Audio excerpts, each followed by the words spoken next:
ومولانا محمد وبارك وسلم صلاة وسلاما كثيرا كثيرا يا رب صل وسلم دائما أبدا على حبيبك من زانت به العصر. أما بعد فأعوذ بالله من الشيطان الرجيم. بسم الله الرحمن الرحيم.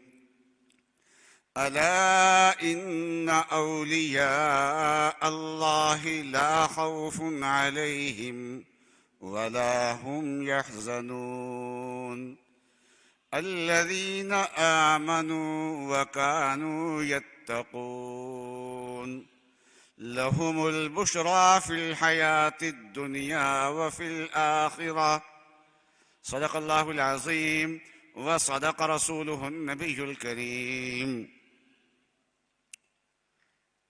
اس دنیا میں انسان کے آنے کا مقصد اللہ تعالیٰ کو راضی کرنا ہے اور اللہ تعالیٰ کا قرب حاصل کرنا ہے.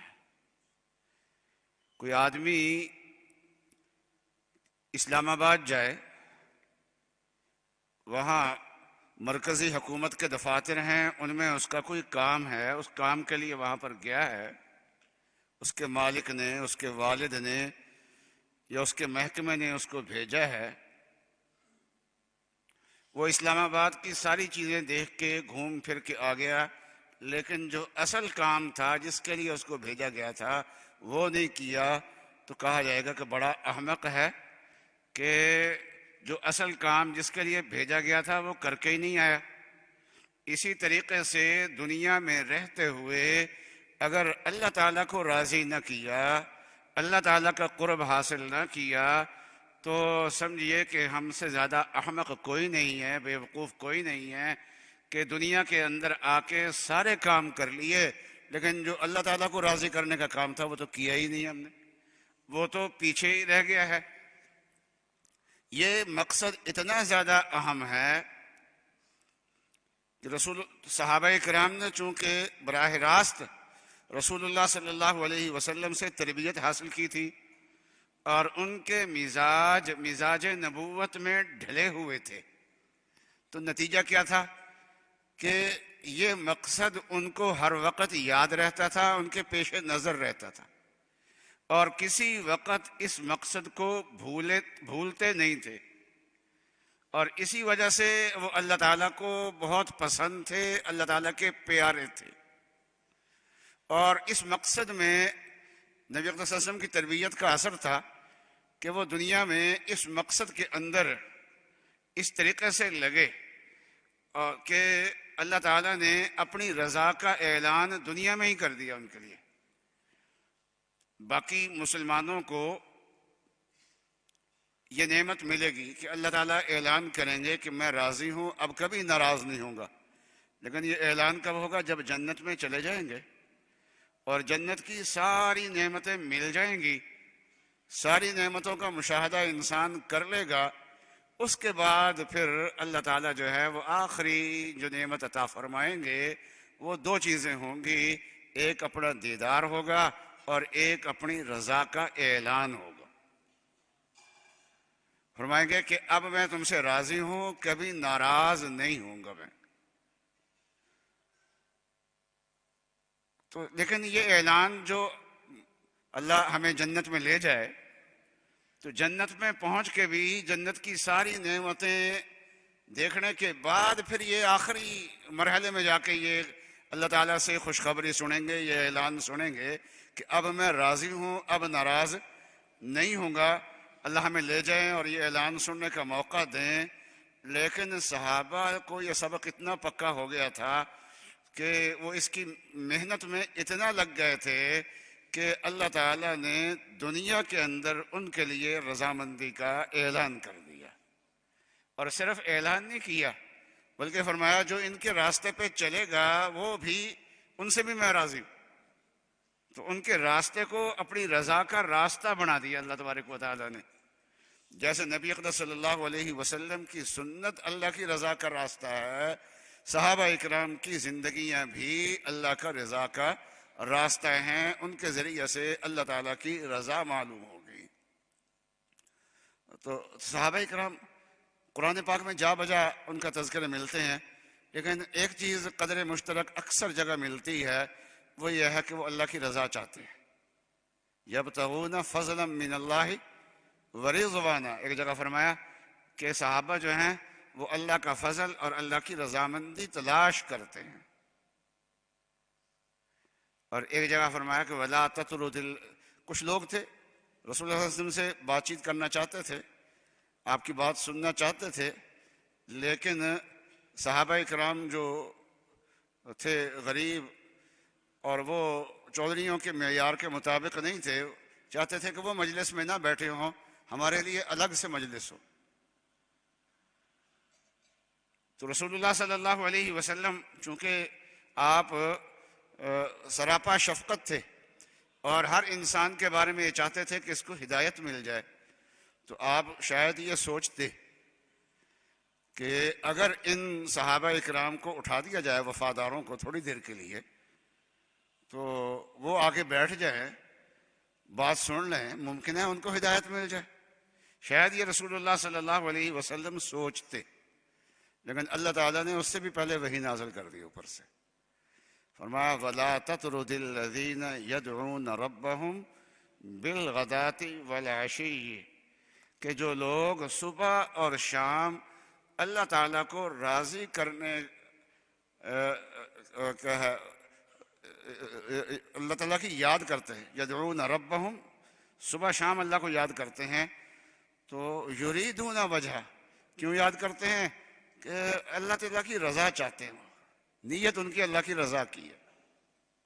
ایک جگہ فرمایا وَاصْبِرْ نَفْسَكَ مَعَ الَّذِينَ يَدْعُونَ رَبَّهُمْ بِالْغَدَاةِ وَالْعَشِيِّ، کہ یہ جو آپ کے صحابہ ہیں نا جانثار، یہ جو صبح شام اللہ کو یاد کرتے ہیں، آپ ان کے پاس بیٹھیے، اپنے آپ کو ذرا پابند کر کے ان کے پاس بیٹھیے، ان کو وقت دیں آپ ان کو۔ تو فرمایا کہ آگے فرمایا یریدون وجہ، کہ یہ اللہ تعالیٰ کی رضامندی چاہتے ہیں۔ ایک جگہ فرمایا کہیں یریدون وجہ فرمایا، یا کبھی یبتغون فضلا من اللہ ورضوانا، اللہ تعالیٰ کا فضل اور اللہ کی رضا کے متلاشی رہتے ہیں، وہ دیکھتے ہیں کہ اس عمل سے اللہ راضی ہوتے ہیں، وہ عمل کرتے، اس سے اللہ راضی ہوتے ہیں، یہ عمل کرتے، جس عمل میں ان کو پتہ چل جائے کہ اللہ راضی ہوتے ہیں۔ تو اللہ تعالیٰ راضی کس سے ہوتے ہیں اور اللہ کا قرب کیسے ملتا ہے؟ تو فرمایا کہ دو چیزوں سے ملتا ہے، ایک ایمان سے اور ایک تقوی سے۔ یہ دو چیزیں ہیں جو انسان کو اللہ کا ولی بنا دیتی ہیں۔ الا ان اولیاء اللہ لا خوف علیہم ولا هم یحزنون، جو اللہ کے ولی ہیں تو جو آخر میں جو وقت آئے گا تو اس وقت ان کو کوئی خوف نہیں ہوگا، ولا هم یحزنون، وہ غمزدہ بھی نہیں ہوں گے، نہ خوف ہوگا مستقبل کا، نہ ماضی کا کوئی غم ہوگا ان کو۔ ہے تو آخرت کے بارے میں، لیکن بس اوقات بعض اللہ کے بندے ایسے ہوتے ہیں کہ اللہ تعالیٰ کی یہ نعمت ان کو اس دنیا کے اندر بھی عطا فرما دیتے ہیں، یہ خوف اور حزن ان کا ختم فرما دیتے ہیں۔ لیکن اللہ کے ولی ہیں کون ہیں؟ فرمایا الذین آمنوا وکانوا یتقون، جو ایمان لائے اور جنہوں نے تقوی اختیار کیا، تو وہ ہیں اللہ کے ولی۔ تو جب اللہ کا ولی کوئی بن جاتا ہے تو پھر اس کو صلہ کیا ملتا ہے؟ جب کوئی اللہ کا ولی بن جاتا ہے تو پھر اس کو صلہ کیا ملتا ہے؟ ولایت کا صلہ کیا ہے؟ فرمایا لہم البشری فی الحیات الدنیا وفی الآخرہ، کہ ان کے لیے خوشخبری ہے دنیا میں بھی اور آخرت میں بھی۔ لہم البشری فی الحیات الدنیا وفی الآخرہ لا تبدیل لکلمات اللہ، یہ اللہ کی پکی بات ہے۔ ذالک هو الفوز العظیم، یہ بہت بڑی کامیابی ہے کہ کوئی انسان جو ہے وہ ولایت کے مرتبے پہ فائز ہو جائے. اور ولایت کا مقام کس سے ملتا ہے؟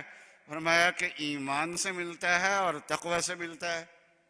تو ایمان تو الحمدللہ ہمیں وراثت میں مل ہی گیا، ماں باپ سے ہی ہمیں ایمان مل گیا. ماں باپ کا بڑا مقام ہے، ان سے ہمیں بڑی دولت ملی. ایک صاحب کہنے لگے کہ آپ ہمارے استاد ہیں، آپ ہمارے ماں باپ سے بھی بڑھ کے ہیں. فرمایا کہ میں نے عرض کیا کہ ہمارے بزرگوں نے جو بات فرمائی ہے وہ یہ نہیں ہے جو آپ کہہ رہے ہیں. حضرت تھانوی رحمۃ اللہ علیہ نے فرمایا کہ 3 عظیم انسان کے لیے عظیم شخصیتیں ہوتی ہیں. ایک ماں باپ ہوتے ہیں، اور دوسرا اس کے استاد ہوتے ہیں، تیسرے اس کے شیخ ہوتے ہیں. یہ 3 عظیم شخصیتیں ہیں اس کے لیے جو اس کی زندگی بنانے والے ہوتے ہیں. حضرت نے فرمایا کہ سب سے زیادہ مقام والدین کا ہے، پھر استاد کا ہے، پھر پیر کا ہے. شریعت میں مقام کا لحاظ کیا جائے گا، پہلے والدین کا، پھر کیونکہ والدین کا مقام تو قرآن میں بیان کیا گیا ہے،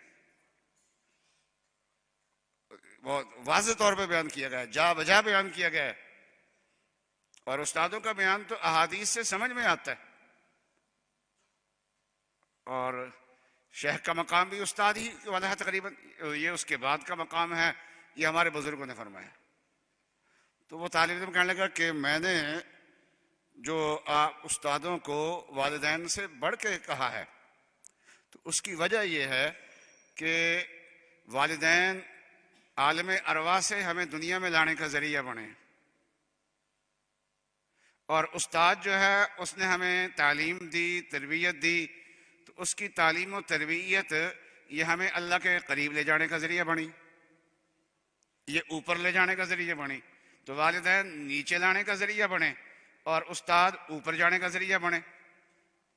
اس لیے استاد کا مقام وہ ہے وہ زیادہ معلوم ہوتا ہے. میں نے کہا نہیں آپ سمجھے نہیں ہیں.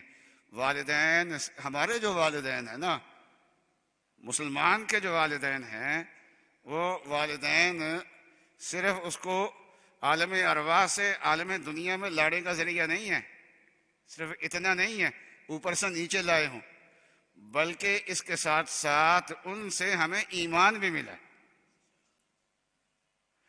تو یہ علم، تربیت، تعلیم، تربیت، اس کا مقام تو ہے ہی بعد میں ہے، بنیاد تو ایمان ہے.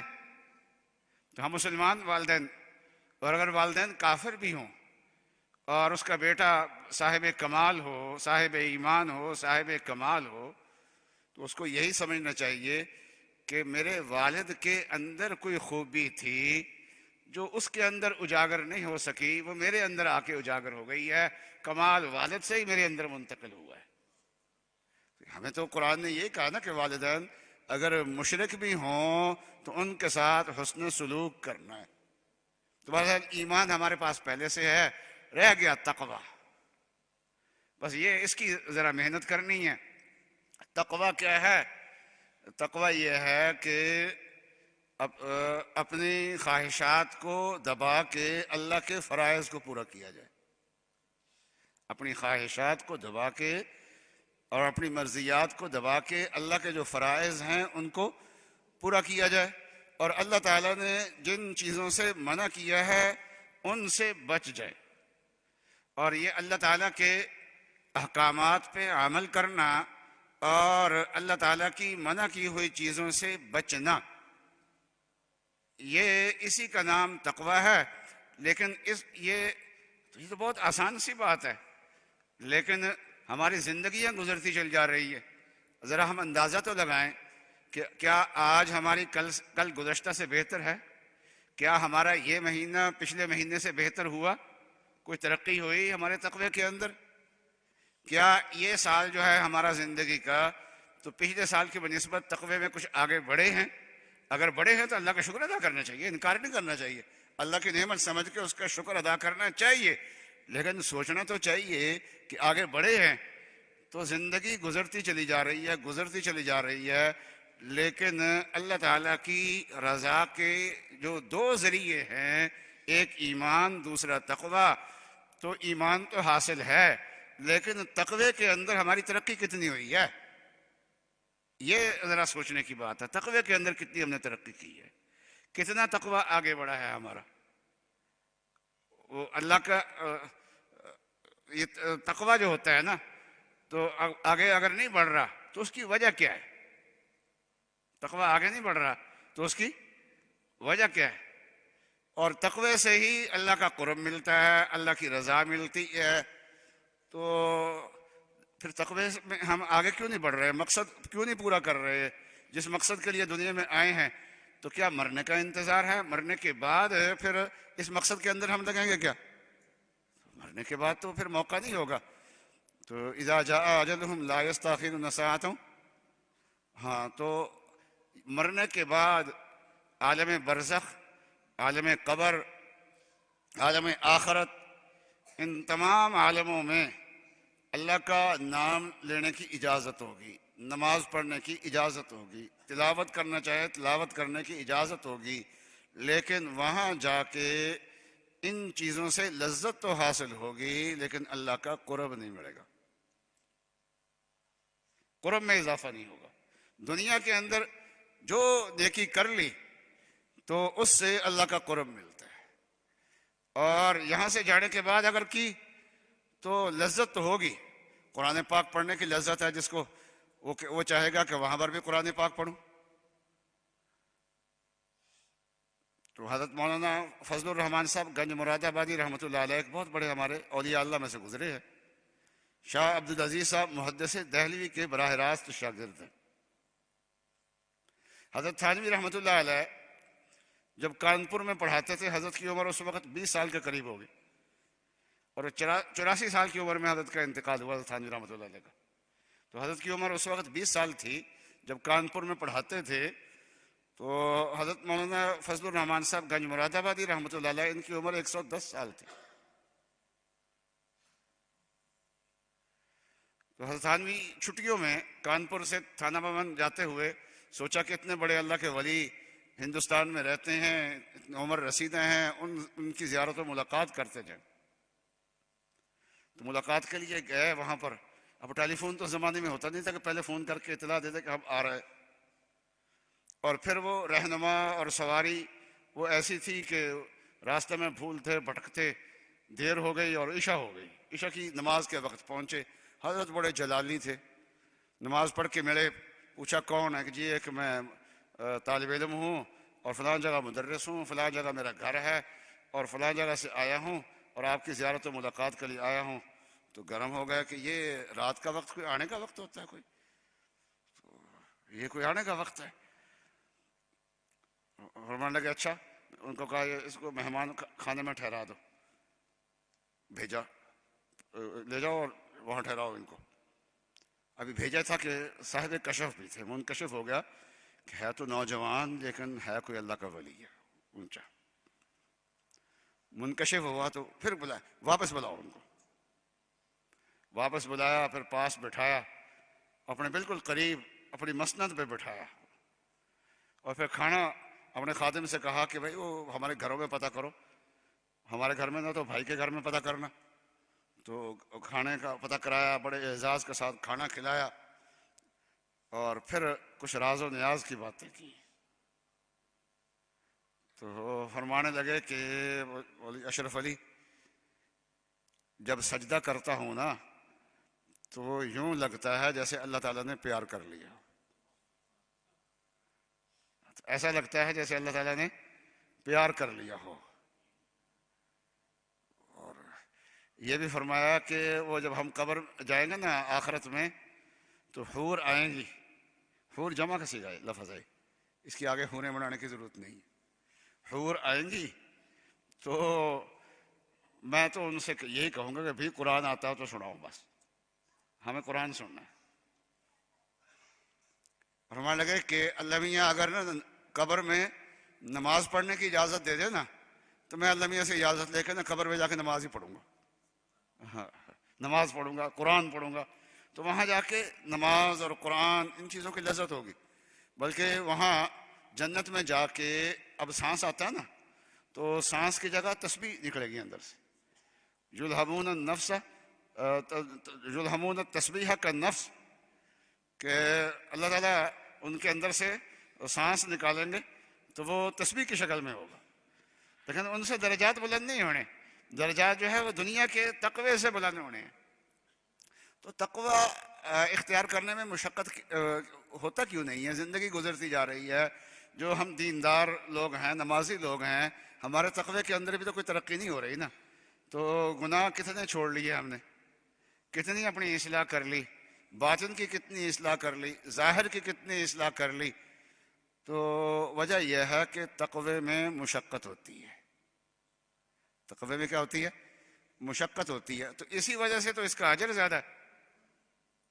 صرف عبادت پہ اللہ تعالیٰ جنت نہیں دیتے، اگر صرف عبادت پہ جنت ہوتی تو ہمیں نہ ملتی، فرشتوں کو ملتی، کیونکہ عبادت تو ان کی ہم سے زیادہ ہے۔ بلکہ مشقت والی جو عبادت ہوتی ہے تو اس پہ جنت کا وعدہ ہے۔ تقوی نام ہی اس کا ہے، وہ عبادت جو مشقت کے ساتھ ہو، اور وہ گناہ چھوڑنا جو مشقت کے ساتھ ہو، وہ اس پہ وہ ہے تقوی، اور اس پہ جنت کے وعدے ہیں۔ اور تو اللہ تعالیٰ نے جنت کے وعدہ کیا ہے مشقت کی وجہ سے۔ جب ہم مشقت کے لیے تیار ہی نہیں ہیں، مشقت کرنے کے لیے جب مشقت کے لیے تیار نہیں ہے تو تقوی بھی پیدا نہیں ہوتا۔ تو مشقت کے لیے تیار نہیں، دوسرے اسباب اختیار نہیں کرتے، تقوی کے جو اسباب ہیں وہ اختیار نہیں کرتے۔ دو وجوہ ہیں جس کی وجہ سے ہماری زندگی میں جمود ہے، ہم اللہ تعالیٰ کی جانب آگے نہیں بڑھ رہے۔ تو جو کسی بزرگ سے بیعت ہو جاتا ہے نا، پھر اس کے بتائے ہوئے معمولات کو پورا کرتا ہے، تو کہتے ہیں یہ سالک ہے۔ کیا کہتے ہیں جی اس کو؟ سالک ہے، یہ سالک ہے۔ سالک کا مطلب ہوتا ہے چلنے والا۔ لیکن ہم لوگ تو وقت بیعت ہونے کے بعد بھی ایک جگہ رکے ہوئے ہیں، ہمارے تقوی میں کوئی ترقی نہیں ہوئی، کوئی جھوٹ ہماری زندگی سے نکل گیا ہو، غیبت ہماری زندگی سے نکل گئی ہو، زبان کی بے احتیاطی ہماری زندگی سے نکل گئی ہو، اب ہم نے زبان کو قابو کر لیا ہو، کنٹرول کر لیا ہو، زبان کے گناہ ختم ہو گئے ہوں، خلوتیں ہماری پاک ہو گئی ہوں، آنکھیں ہماری پاک ہو گئی ہوں، کان ہمارے پاک ہو گئے ہوں، تو باطن میں سے ہمارے تکبر نکل جائے، حسد نکل گیا ہو، دنیا کی محبت نکل گئی ہو، وقت گزر گیا ہے۔ یہ ہم وہ لوگ ہیں جو اللہ والوں کا نام لیتے ہیں، جنہوں نے اللہ والوں کا دامن تھاما ہوا ہے، جو ہم مسجدوں میں آتے ہیں، جو ہم نمازیں پڑھتے ہیں۔ ہمارا یہ حال ہے کہ ہم سالک نہیں بلکہ جامد ہیں، رکے ہوئے ہیں، جامد ہیں، رکے ہوئے ہیں۔ تو رکنے کی وجہ یہ ہے، ایک تو یہ ہے کہ اس کے جو اسباب ہیں وہ اختیار نہیں کرتے تقوی کے، اور دوسرا یہ ہے کہ تقوی اختیار کرنے میں مشقت ہوتی ہے، مشقت برداشت کرنے کے لیے تیار نہیں ہے۔ تو یہ ہے کہ بغیر مشقت کے جو کام ہو جائے وہ کر لیں گے، اور جو مشقت کے ساتھ کام ہے وہ ہم سے نہیں ہوتا۔ تو بھائی دنیا ہے ہی مشقت کی جگہ۔ لقد خلقنا الانسان فی کبد، اللہ میاں نے قسمیں کھا کے یہ بات ارشاد فرمائی ہے، اور قسم بھی محبوب کے شعر کی کھائی ہے، عام قسم نہیں ہے، بڑی زبردست قسم ہے۔ لا اقسم بهذا البلد وانت حل بهذا البلد ووالد وما ولد لقد خلقنا الانسان فی کبد۔ تو اللہ تعالیٰ نے انسان کو مشقت کے اندر پیدا کیا ہے، نہ کوئی دنیاوی کمال بغیر مشقت کے کسی کو ملا ہے، اور نہ ہی آخرت کی ترقی بغیر مشقت کے کبھی کسی کو ملی ہے۔ جس کو بھی ملے گی وہ مشقت کے ساتھ ہی ملے گی۔ تو جھوٹ کیوں نہیں چھوڑتے؟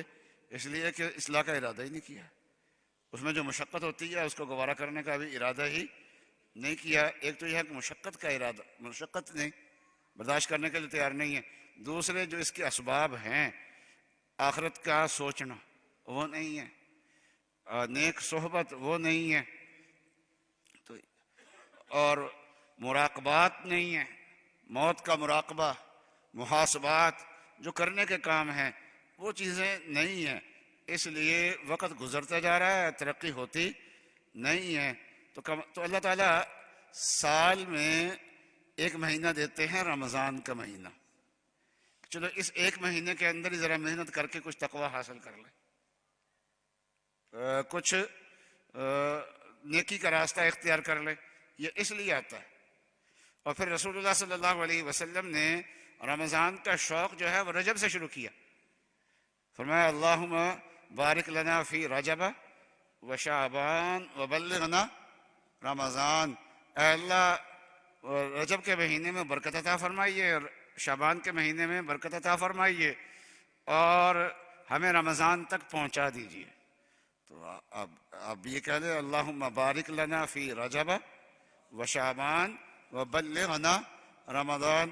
تو یہ شوق نبی اکرم صلی اللہ علیہ وسلم نے پہلے سے ظاہر فرمایا ہے۔ تو رجب سے جو آدمی تیاری شروع کرتا ہے تو اس کا سالانہ یہ تقوی کا کورس ہے۔ رمضان جو ہے نا یہ تقوی کا کورس ہے، تو اس تقوی کے کورس میں وہ کامیاب ہو جاتا ہے۔ تو ہمیں کوشش کرنی چاہیے، اسباب اختیار کرنے چاہیے، مل جل کے لگنا ہے نا، ایک دوسرے کے ساتھ تعاون ہے۔ یہ جو ہم اکٹھے ہو کے بیٹھ جاتے ہیں تو یہ اس لیے نہیں میں بیٹھتا کہ آپ کو کوئی سیکھ سکھاؤں گا، نہیں، ایک فکر لے کے بیٹھتے ہیں، بات مل جل کے کریں گے تو ایک دوسرے کے معاون بنیں گے۔ آپ آئے، آپ کے آنے سے مجلس قائم ہو گئی، میں نے بات کی، اس بات کا مجھے بھی فائدہ ہو گیا، آپ کو بھی فائدہ ہو گیا۔ یہ بھائی یہ اللہ کا راستہ ہے، یہ مل جل کے چلنے کا راستہ ہے۔ تو اس طریقے سے کبھی کبھی ہم اکٹھے ہوتے رہے، کبھی کبھی اکٹھے ہوتے رہیں، فکر لگتی رہے، اور ہم جو ہے وہ اللہ کے راستے پہ چلتے رہیں۔ جیسے صحابہ ہر دم بس ایک ہی ذہن میں رہتا تھا کہ اس دنیا کے اندر اللہ کو راضی کرنے کے لیے آئے ہیں، بس اللہ کو راضی کرنا ہے، وہ ہر کام میں یہی سوچ ان کی۔ تو ہم بھی اسی سوچ کے حامل بن جائیں، اللہ کرے۔ اور یہ جو مشقت سے ڈرنا چھوڑ دیں، مشقت سے ڈرنا چھوڑ دیں۔ اور یہ مشقت ضرور ہے تقوی میں، لیکن یہ انسان جب تک لگتا نہیں اس وقت تک مشقت ہے، جب اس راستے پہ لگ جاتا ہے پھر اللہ میاں ہاتھ پکڑ لیتے ہیں، جب اللہ تعالیٰ ہاتھ پکڑ لیتے ہیں تو پھر کام آسان ہو جاتا ہے۔ ہمارا جو آدمی میری طرف ایک بالشت آتا ہے، میں اس کی طرف ایک ذرا آتا ہوں، جو ایک قدم چل کے آتا ہے میں اس کی طرف 2 قدم چل کے آتا ہوں، جو چل کے آتا ہے اللہ میاں فرماتے میں دوڑ کے آتا ہوں۔ تو تو خواجہ صاحب فرماتے ہیں پس چلا چل قطع راہ عشق اگر منظور ہے، پس چلا چل قطع راہ عشق اگر منظور ہے، بس یہ نہ دیکھ اے ہم سفر نزدیک ہے یا دور ہے، بس یہ نہ دیکھ اے ہم سفر نزدیک ہے یا دور ہے، مشکلیں عاشق کو ہیں، مشکلیں عاشق کو ہیں بس قبل از دیوانگی، اللہ کا دیوانہ بننے تک بس مشکلیں ہیں، مشکلیں عاشق کو ہیں بس قبل از دیوانگی، کچھ دنوں غم سہ لیا پھر عمر بھر مسرور رہے۔ تو پھر یہ اس راستے پہ جب انسان لگ جاتا ہے نا تو پھر وہ مشکلات تو ہوتی ہیں لیکن جتنی بڑی ہمیں نظر آ رہی ہوتی ہے نا اتنی نہیں رہتی، اس میں کمی آ جاتی ہے۔ وہ کمی کیوں آ جاتی ہے؟ اس لیے کہ اللہ کی مدد شامل حال ہو جاتی ہے۔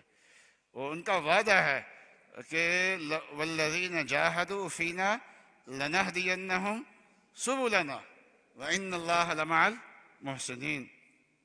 تو یہ مجلس ہم قائم کرتے ہیں انشاءاللہ۔ آئندہ ابھی یہ رمضان آئے گا، رمضان میں تو انشاءاللہ ہم 10 دن کے لیے اکٹھے ہو کے بیٹھیں گے، وہ اسی مقصد کے لیے بیٹھنا، اکٹھے اس لیے ہونا ہے، اعتکاف میں بیٹھیں گے انشاءاللہ، اس لیے بیٹھیں گے کہ رمضان کا فائدہ زیادہ سے زیادہ، دین کی بات بھی ساتھ ساتھ کریں، ایک دوسرے کا معاون بنیں، یاد دہانی کرائیں ایک دوسرے کو، اور رمضان کو زیادہ سے زیادہ فائدہ مند بنائیں۔ اور رمضان سے پہلے شعبان شروع ہوگا انشاءاللہ، یہ 5 مارچ کو شعبان شروع ہو جائے گا انشاءاللہ۔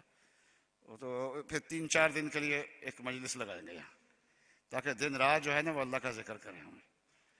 تو 3 دن کے لیے انشاءاللہ۔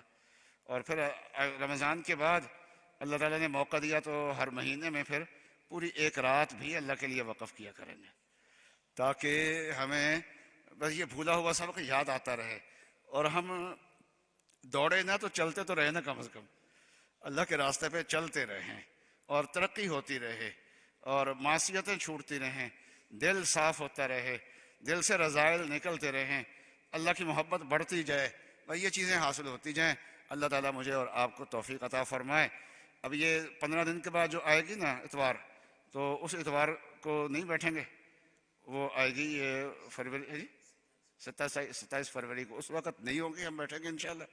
اس کے بعد پھر ہفتے کا دن آئے گا 5 مارچ کو انشاءاللہ. پھر 3 دن کے لیے بیٹھیں گے, صرف 1 گھنٹے 2 گھنٹے کے لیے, 3 دن کے لیے پھر انشاءاللہ یہاں بیٹھیں گے.